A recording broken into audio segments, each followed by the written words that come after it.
शिवना येथे कुरैशी बिरादरीची इज्तेमाई शादा उत्साहात संपन्न. सिल्लोड तालुक्यातील शिवना येथे कुरैशी बिरादरीच्या वतीने इज्तेमाई सामूहिक विवाह सोहळ्याचे आयोजन रविवार दिनांक 5 एप्रिल रोजी करण्यात आले.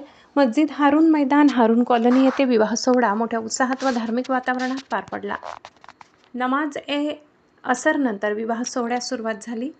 अनेक वधूवरांचे निकाह एकत्रितरित्या पार पडत असल्याने परिसरात आनंदाचे वातावरण निर्माण झाले होते. निकाहानंतर यावेळी अरुण पाटील काडे यांचा अमोल पत्रकार यांचा सत्कार करण्यात आला.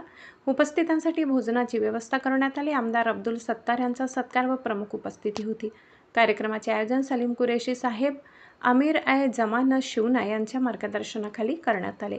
कार्यक्रमाच्या अध्यक्षस्थानी हफीज अब्दुल जलील कुरेशी साहेब नायब सदर जमियत उलेमा औरंगाबाद होते. यावेळी विशेष मार्गदर्शनासाठी आलिमे बकमाल प्रसिद्ध वक्ते हजरत अलहाज मौलाना अब्दुल जब्बार कुरेशी मजहिरी उस्ताद ए हदीस व हिकह दारुल उलूम अमानुल इस्लाम अकोला यांची उपस्थिती लाभली.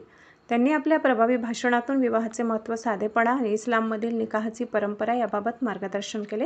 या कार्यक्रमाचे यशस्वी आयोजन अराकीन मस्जिद अल कुरैसी कमिटी, इंतेजामिया कमिटी तसेच शिवना येथील कुरैसी बिरादरीच्या सहकार्याने करण्यात आले. कार्यक्रमाला मोठ्या संख्येने नागरिक उपस्थित होते. अब तक न्यूज महाराष्ट्रासाठी प्रतिनिधी सलीम कुरेशी.